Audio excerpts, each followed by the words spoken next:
Assalamualaikum warahmatullahi wabarakatuh, teman-teman. Kembali lagi di channel yang membahas sekarang mengenai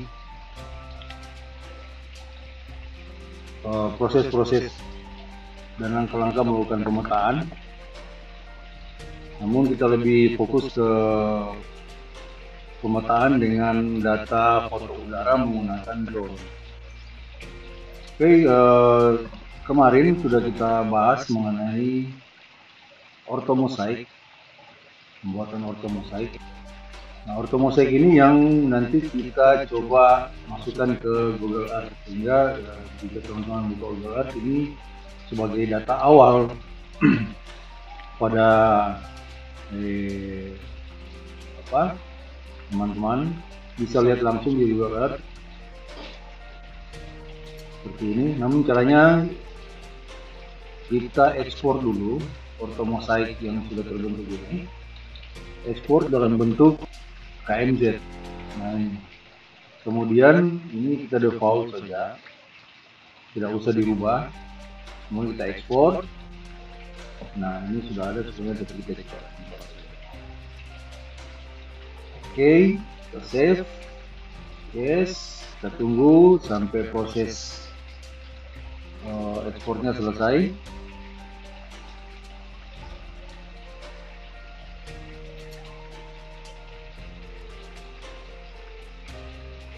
Nah, ini teman-teman bisa minimize, kemudian teman-teman bisa buka Google Earth Pro.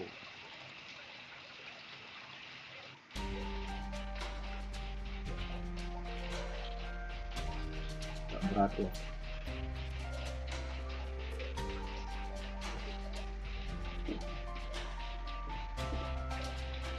Teman-teman, ini Google Earth-nya sudah muncul.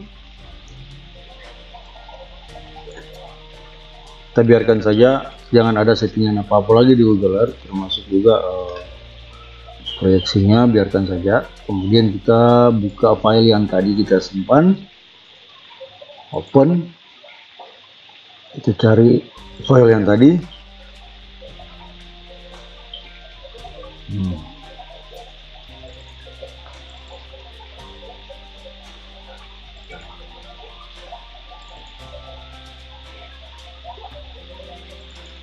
Nah, ini kemudian open, secara otomatis langsung menuju ke tempat di mana kita pengambilan foto tersebut. Seperti ini teman-teman.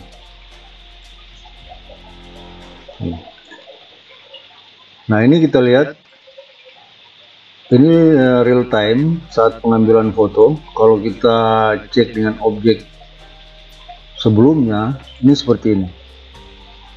Yang membedakan yaitu kita lihat di proses pembangunannya. Kalau di sini kita lihat jalan ini belum ada. Ini sebenarnya ada jalan turun di sini. Nah, kalau kita masukkan objeknya, nah ini jalan sudah ada. Ini yang sekarang, dan dia lebih lebih kelihatan, penampakannya lebih jelas. Seperti ini. Namun ada kekurangan di sini, yaitu tidak presisinya foto yang kita masukkan ke dalam Google Earth. Ini dikarenakan kita tidak menggunakan ground control point atau GCP. Harusnya menggunakan GCP. Seperti ini. Nah, ini kelihatan konturnya, udah kelihatan. Kontur tanahnya kelihatan jelas seperti yang ada di penampakan aslinya. Nah, untuk memastikan ini melekat di atau tidak terjadi bias seperti ini, ya kita gunakan GCP-nya. Nanti kita jelaskan lagi. Namun ini data ini sebagai data awal. Data awal presentasi kita bahwa keadaan lingkungan atau objek yang kita ambil pada saat sekarang ya seperti ini. Ini yang lama, ini yang baru. Ada sedikit pergeseran, tidak masalah. Tergantung kebutuhan. Kalau customer minta untuk pengukuran luas dengan detail yang tepat, dengan detail yang lebih jelas, maka kita harus menggunakan ground control point. Dan itu memang agak mahal karena kita menggunakan beberapa alat pendukung, yaitu GPS geodetik. Kita bisa tempatkan di saat pengukuran itu di sini yang penting berbentuk segitiga seperti ini. Ada beberapa yang harus kita ambil untuk BCP-nya. Nanti kita jelaskan di berikutnya lagi ya. Namun setidaknya teman-teman sudah bisa memberikan advice bahwa keadaan sekitar pada saat ini seperti sekarang ini, dan dia lebih terang seperti dia teman-teman ya. Ini ada sedikit keluar ini, sekitar berapa meter ini. Kalau kita coba ukur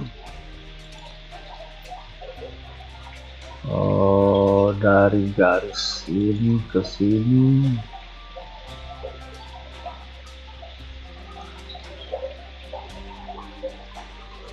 coba ke meter,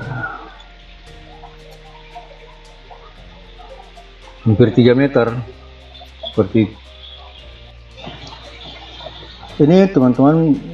Kenapa kita harus melakukan foto menggunakan drone? Karena ini jauh lebih murah daripada kita memesan foto udara yang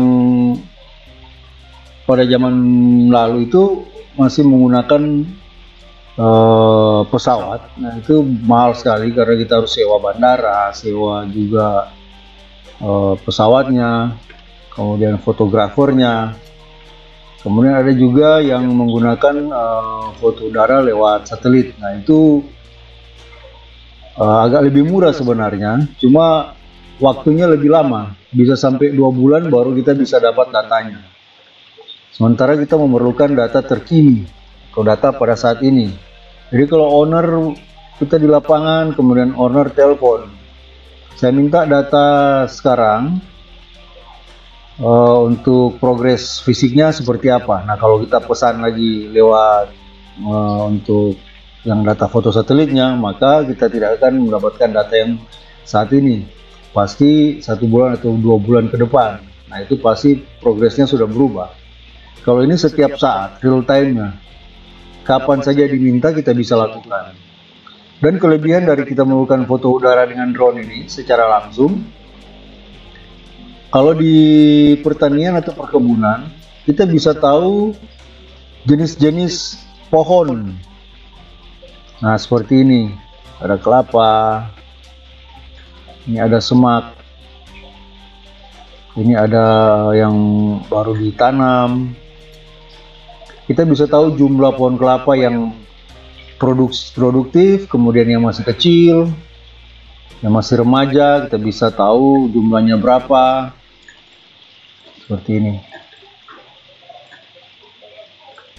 Jadi kita dipermudah dengan adanya drone pemetaan ini. Harganya murah, tapi kualitasnya bisa dipertanggungjawabkan. Kemudian untuk pengolahannya juga lebih mudah dan lebih gampang. Ini ada perkebunan kelapa. Kalau kita lihat di Google Earth langsung tidak jelas. Jadi kalau kita melakukan foto udara, ini lebih jelas. Ini saya terbang dengan drone pada ketinggian 150 meter. Nah, kita bisa tahu ini lahan yang sudah terbuka, yang sudah dikerjakan, mana lahan yang belum dikerjakan. Itu kalau dari sisi perkebunannya. Kalau dari sisi pembangunannya kita bisa lihat di sini. Seperti ini, perumahan-perumahan yang ada atau bangunan yang sedang dibangun. Ini bangunan yang sudah lama, kemudian ada progresnya, seperti itu ya. Jadi biasanya teman-teman, ini kalau apalagi yang kontraktor itu, yang pada tahap proses pengerjaan, mereka biasanya ke pengawas meminta laporan harian atau mingguan, atau biasanya pemilik pekerjaan. Nah, kita bisa melakukan ini.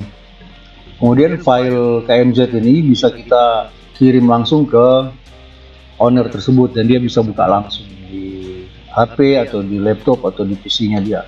Dia bisa lihat bahwa pembangunan sampai tahap tanggal sekian itu sudah seperti ini. Kemudian minggu berikutnya lagi ada perkembangan baru. Jadi dia bisa tahu progres dari pekerjaan konstruksi yang dikerjakan. Seperti ini. Ini gampang sebenarnya kalau kita lakukan dengan benar. Yang saya contohkan tadi seperti ini. Jadi mungkin pada minggu lalu atau bulan lalu kondisinya seperti ini. Namun pada bulan berikutnya progres yang terjadi adalah seperti ini. Jadi kelihatan progres pekerjaan itu sudah sampai di mana. Oke. Gampang ya teman-teman ya. Ikuti aja tutorialnya, pasti bisa jadi. Oke, teman-teman, terima kasih. Yang sekali lagi saya bilang, yang butuh software Agisoft-nya silahkan komen di bawah. Jangan lupa juga like and subscribe, share juga bisa. Oke, makasih ya. Assalamualaikum warahmatullahi wabarakatuh.